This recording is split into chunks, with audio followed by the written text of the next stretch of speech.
ay diretsahan na tayo, Sister El.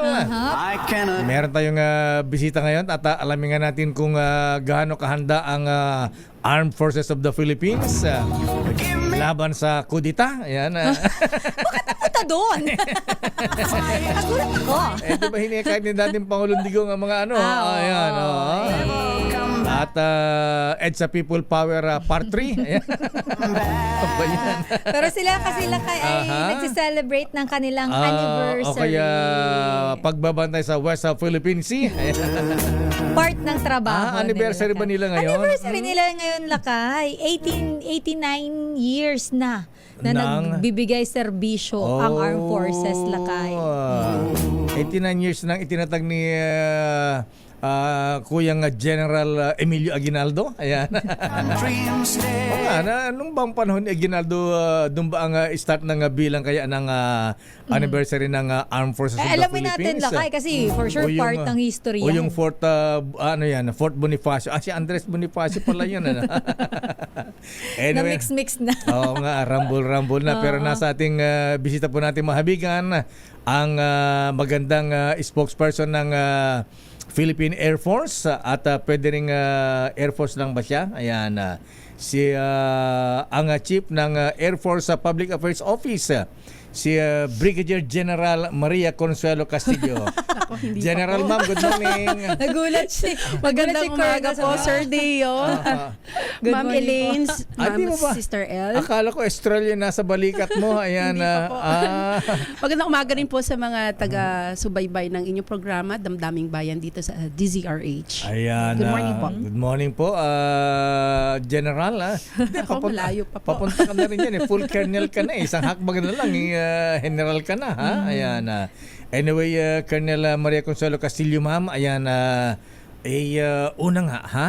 Abay, yung bang sumubaybay dun sa Russian submarine sa West Philippine Sea. Di ba nagpadala tayo ng warship, yung anong barko yung sinasabi ni Edniel kanina? Jose Rizal, something, Lakay. Ayan. Meron daw kasamang fighter jet ayan.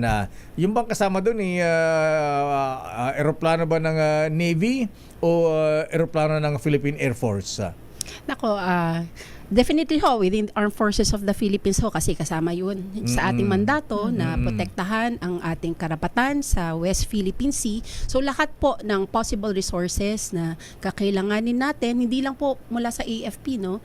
Kasi dyan sa area na yan is jurisdiction din talaga yan ng ating Coast Guard. Pero nagtutulong-tulungan po ang ating mga puwersa, maging sa AFP man or sa Coast Guard, para panatilihin at panatili ang ating karapatan at ma-ensure natin po na yung ating sovereign rights ay maproprotektahan po natin dyan sa area ng West Philippines. Kenneth, bako nga pala makalimutan. Klaruhin nga natin kasi ako naguguluhan. Ang sabi, ang attack submarine ng Russia pumasok sa exclusive economic zone. Pero sinasabi na ito ay nasa high seas. Ang definition ng high seas, international waters yan. Ano pa yan? Free yan? Neutral yan? Bakit kinu-question? Ano bang pinag-iba nung exclusive economic zone at saka high seas? Bali po sa definition po, no, sa convention po ng United Nations, supposedly ang high seas is beyond the exclusive economic zone. Yun po yung nakalagay sa definition. So kapag ho sa ating within exclusive economic zone, ang jurisdiction po niyan in terms of utilization ng resources is within the coastal state po, which is within the jurisdiction of the Philippines po, yung utilization ng resources within the EEZ.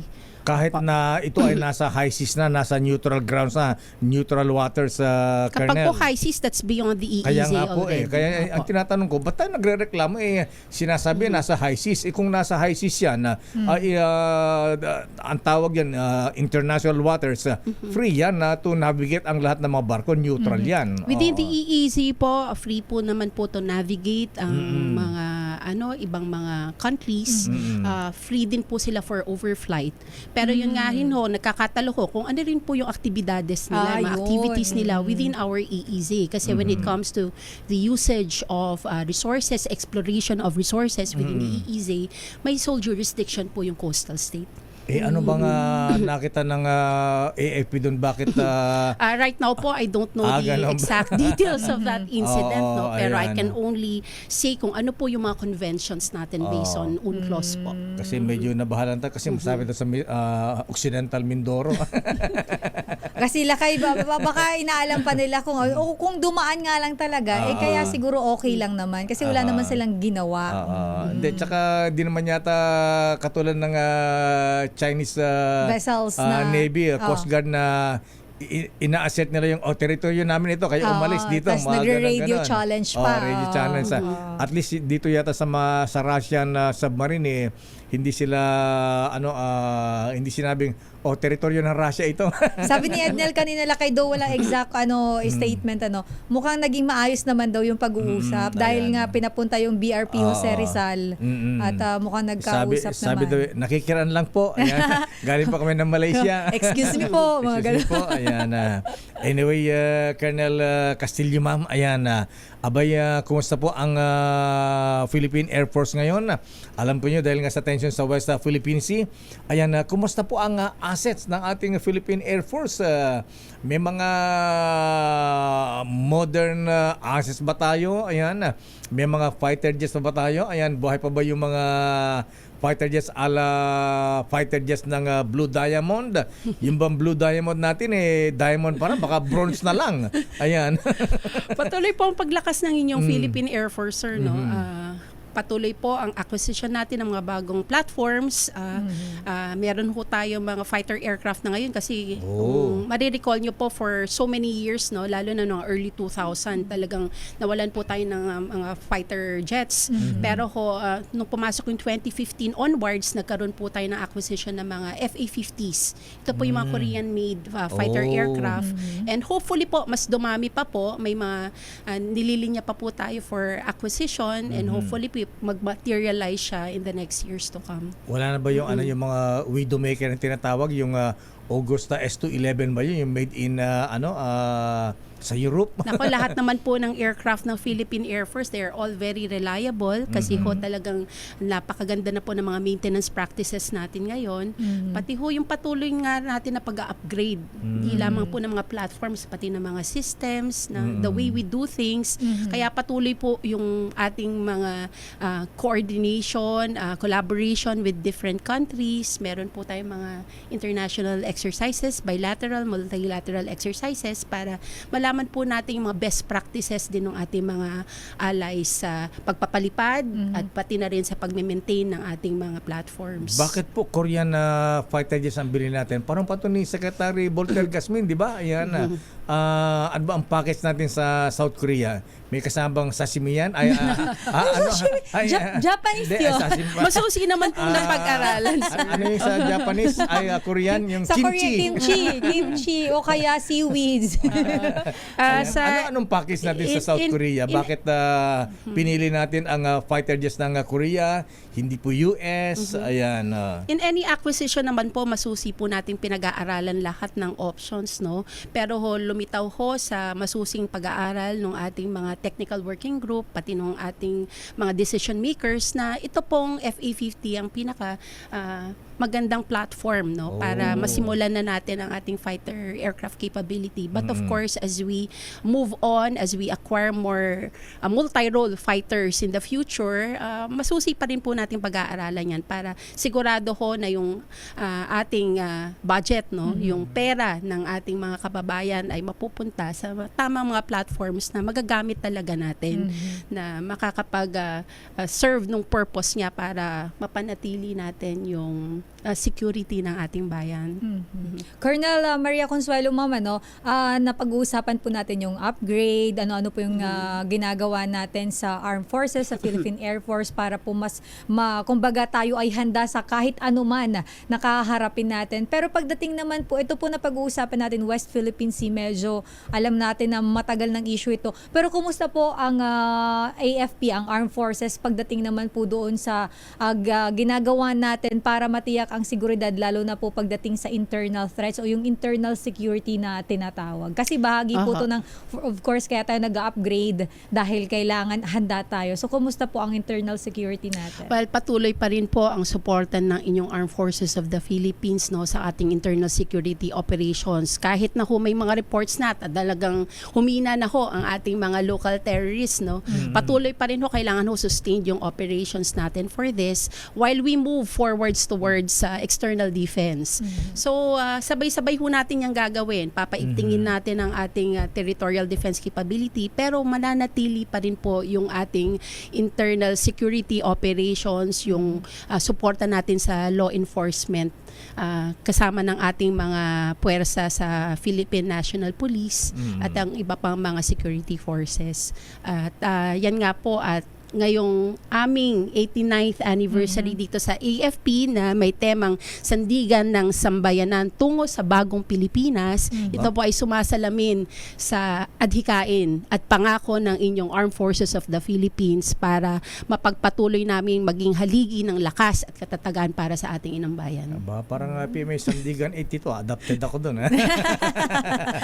Ayun nga pala, 82 ka nga, adapted ka pala, no? Lakay. Pero Colonel Castillo, ma'am, ayan, mukhang naramdaman natin yung sinasabi yung makabagong assets natin ay nakatulong sa pangalaga sa ating soberenya at kaligtasan ng ating teritoryo. Katulad ganung Russian submarine na pumasok sa EEZ. Ha? Ayan. Na pinuntahan agad ng BRP Jose Rizal. Ayan, nakapunta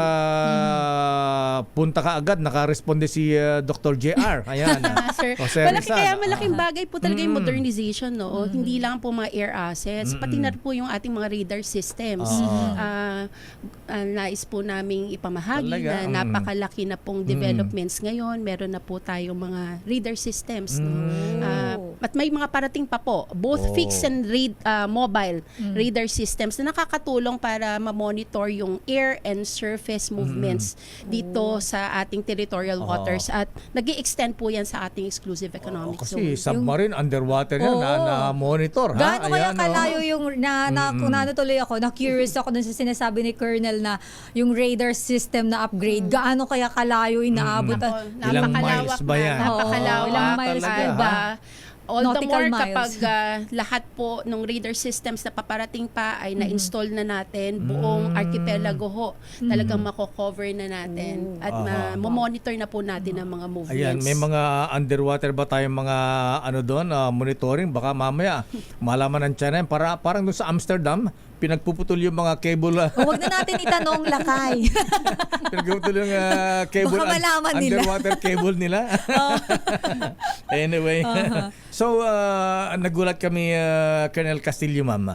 Mga ilang minutes o hours ba bago nakaresponde ang BRP Jose Rizal at yung fighter jet na nag-monitor doon sa Russian submarine na pumasok sa Right now po, I'm not privy regarding yung details po nun, details. sir. Aha. Opo, sir. Ayan, anyway. Pero definitely po, maaga po ang response ng Aba. ating Armed Forces of the Philippines, pati ng ating Coast Guard, no? Kasi talagang Minutes ba o yan po hours? yung tulong talaga na nagmo-modernize tayo, no? Minutes o hours lang, Colonel, pwede na tayo mag-responde. Kayang-kaya po yan. Ang pinakamabilis. Pinakamabilis. Pinakamabilis na posible po.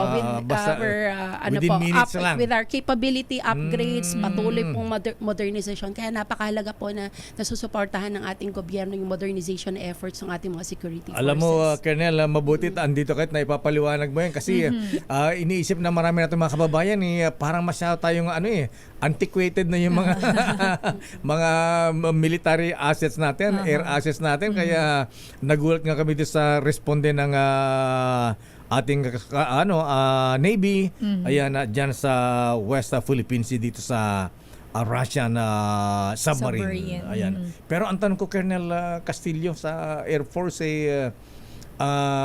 kumpara nung fighter jets ng mga yung Blue Diamond nung araw ng panahon ni Marcos Sr. Ayan, matatapatan ba natin yon o masigit na ang ating air assets ngayon kumpara nung panahon ni Marcos Sr. kumpara sa kay Marcos Jr. Ayan. Hopefully ho, darating po tayo dyan ulit.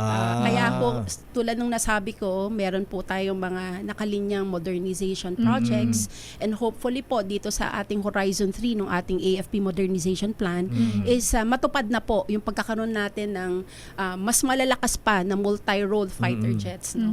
Para maibalik natin yung glory days nga, sinasabi natin, natawag natin, na we would have enough aircraft not only to perform the mission, pero maibalik din po natin tong ating aerobatics team tulad nung Blue Diamonds nung mga nakaraang dekada. Kaya nung bata ko, parang gusto ko maging piloto no kasi talaga lakay. yung dalawang piloto doon sa amin, si General Rolando Espejo at saka si Colonel Stanley Pagdilaw ng Philippine Air Force. Nagpapalanding ng sa ay nagpapaganon. Oo, yung basing ba yun na Colonel? Yung halos abot na nung puno ng nyug doon sa amin sa Pinili, Ilocos Norte pagka nag-training sila. Ha? Talaga Sabi, andyan na si Manong Stanley. Ayan, si Manong kilala Rolly. nyo na.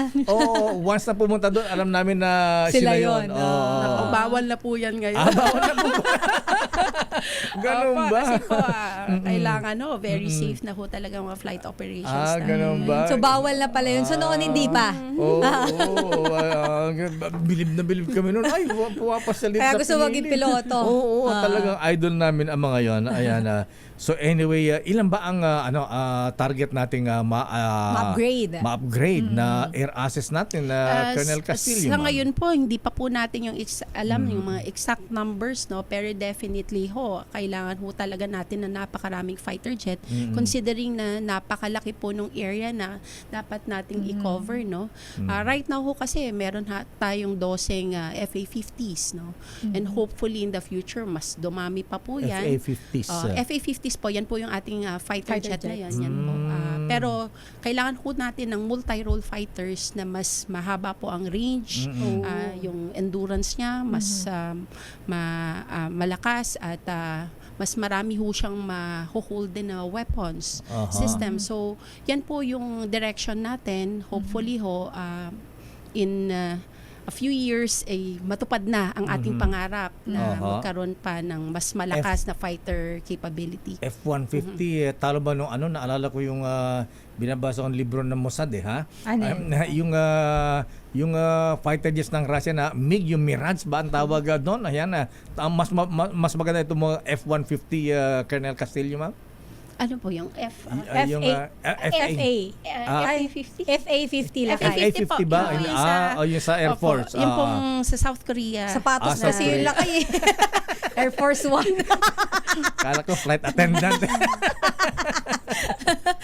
So, depende FA-50. po, yung number po, depende ho yan kung ano po yung ganun ba? mapaprocure natin in the future. Definitely ho, kasi may budget ho tayo eh. Oo nga We're pala. working Oo on nga. a budget. Noong So, dating Pangulong Digong pumunta ng Russia at may mga usapan na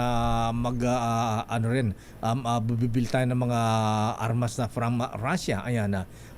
Hindi ba maganda yung mga fighter jets nila sa Russia? hindi ko po masabi. Depende ho yan sa magiging pag-aaral ng ating ganun ba? technical working group po. No? at Pero saka definitely ho, ang kukunin natin yung siguradong magagamit natin ng mahabang panahon at mafulfill niya yung security requirements. At saka bakit ng ating bansa. made in South Korea na binibili natin ba't hindi na made in USA? Marami naman din po tayong mga aircraft na galing sa bansang USA, no? So, iba-iba ho talaga yung mga platforms natin. Depende sa model nga, tulad style. nga ho nitong nagkaroon ho tayo ng bagong C-130, no? Which is a grant from the US. Yan ho is napakalaking tulong hindi lamang sa sa ating military operations. Itong mga nakaraang bagyo na napakahalaga na makapag-transport tayo ng mga relief goods from different parts of the country going to the affected areas. Napakalaking bagay na meron tayong mga additional cargo planes, C-130, C-295s na nagdadala ng mga family relief packs po sa mga areas na nasalanta. So maayos na po yung mga dinodonate na grant ng US kasi dati mga segunda mano daw, hindi pwedeng lagyan ng armas, ganyan. Kung barko naman, tik-tik kalawang, mga ganun.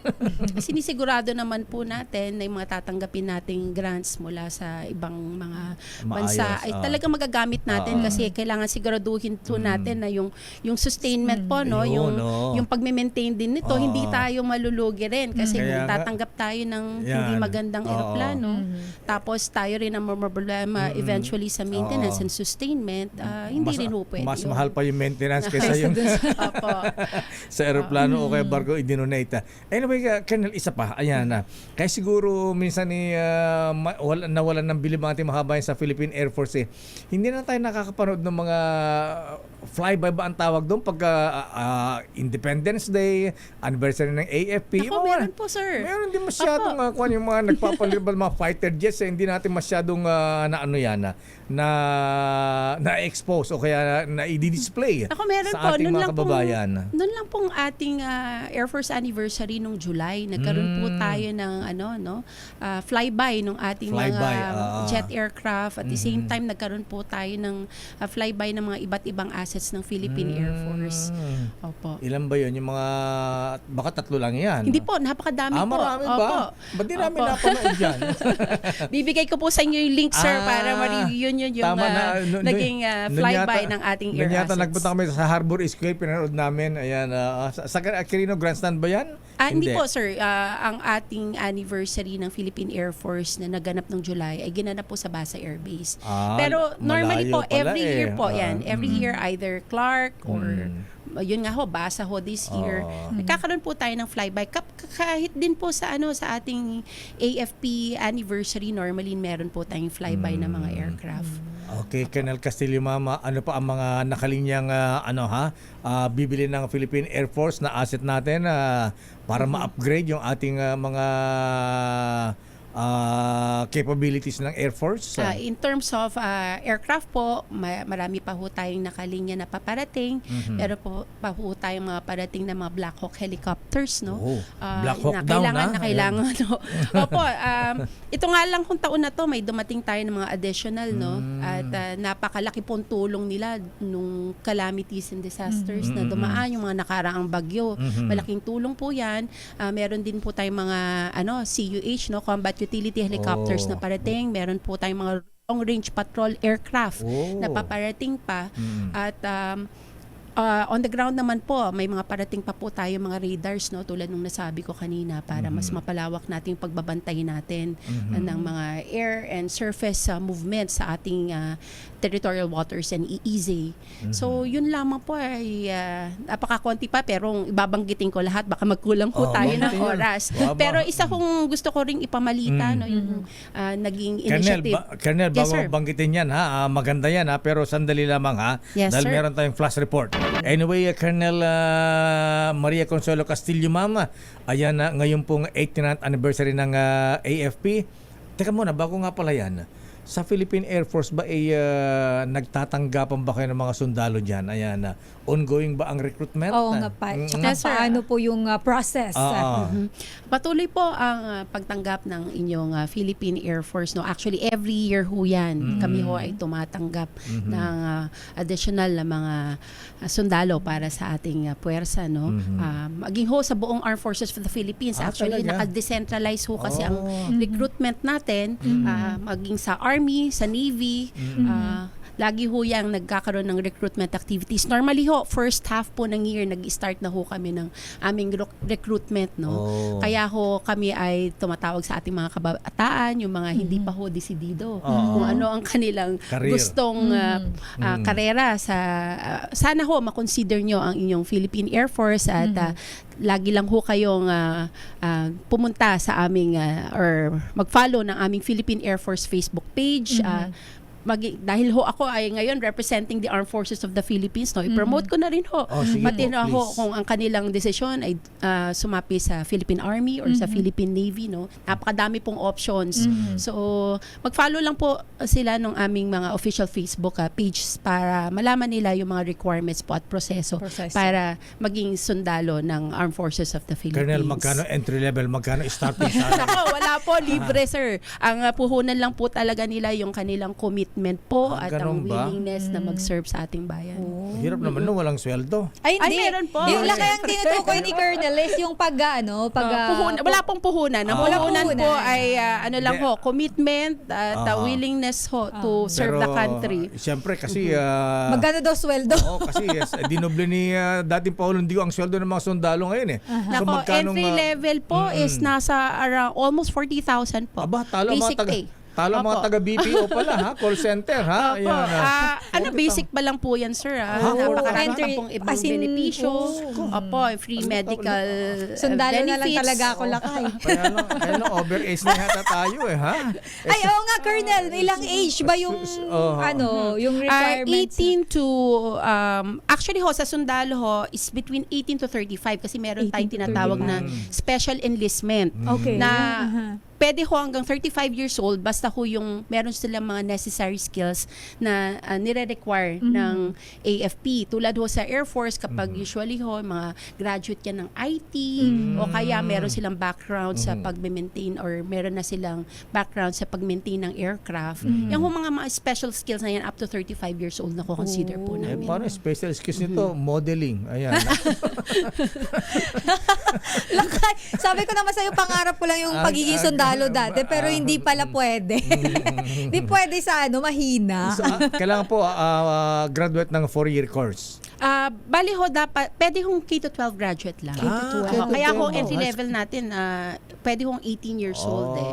Pero ho, kapag, usually mga nakapag-college before, we require them 72 units of college po. Pero ngayon po, pasok na po yung K-12 graduates. Oh, galing. Ayan. galing. Okay. Mga kamag-anak natin, mga anak natin, mga misis nag-graduate ng K-12. Ayan, kung mahirapan silang maghanap ng trabaho, ayan, mag-apply sa AFP. Ayan, Colonel Castillo, ma'am, ayan, dahil anniversary po niyo, 18th anniversary ng AFP, ano po ang mensahe natin sa ating mga kababayan? At siyempre, mga kasundaluhan. Of course, sa ngalan po ng aming Chief of Staff po na si General Romeo Bronner at sa buong sandatahang lakas ng Pilipinas, kami po ay nagpapasalamat sa ating mga kababayan sa inyong patuloy na suporta sa amin at kayo po ay makakaasa na magpapatuloy din po ang aming commitment at aming dedikasyon upang mapagsilbihan kayo at ayon ho nga sa aming tema ngayong aming 89th anniversary,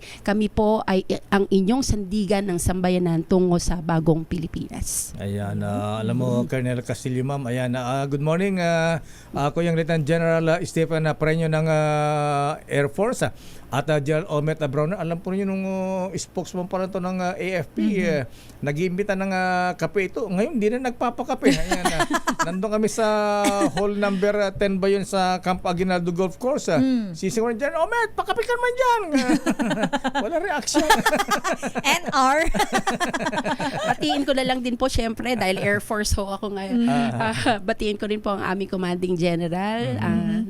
Actually magre-retire na ho siya. No? So last Si few Gen days Pareño magre-retire opo, na? si Lieutenant General Stephen P. Pareño. Binabati ko po siya at ang ating mga men and women of the Philippine Air Force. Hello po sa Okay. inyo. Colonel Castillo, ma'am, maraming salamat po at magandang umaga at happy anniversary po sa inyong mga taga-AFP.